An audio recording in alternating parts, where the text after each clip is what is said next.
مذاکرات هیئت‌های تاجیکستان و قرقیزستان برای حل مسئله‌های مرزی و به خصوص کم کردن مناقشه‌ها بین ساکنان دهه‌های نزد سرحدی روز 14 ژانویه در اسفره آغاز شد.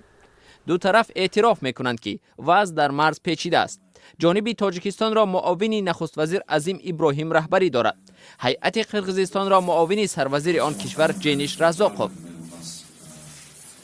ملت‌های ما با هم نزدیک و برادرند و وظیفه ما حل مسئله‌های مرزی میباشد.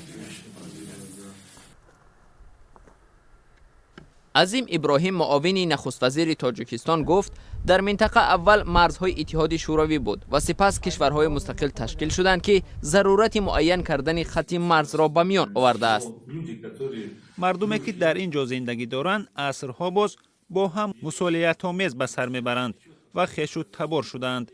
امروز هم هیچ حادثه‌ای نشده است که به طرف یکدیگر سنگ اندازند. این صحبت‌های است که رهبران هیئت‌های تاجیکستان و قرقیزستان پیش از مذاکرات و در روبروی خبرنگاران بیان کردند، ولی آنچه در نشست‌های جداگانه و پس درهای بسته می‌گذرد تا حال به مطبوعات معلوم نیست. به هیئت‌های دو جانب رهبران نهادهای قدرتی دو کشور نیز شاملند. مذاکرات در حال برگزار می شود که ماه‌های اخیر وضعیت در مرز دو کشور پیچیده شده، بر اثر سنگ اندازی و تیرپرانی چند نفر زخمی و کشته شدند.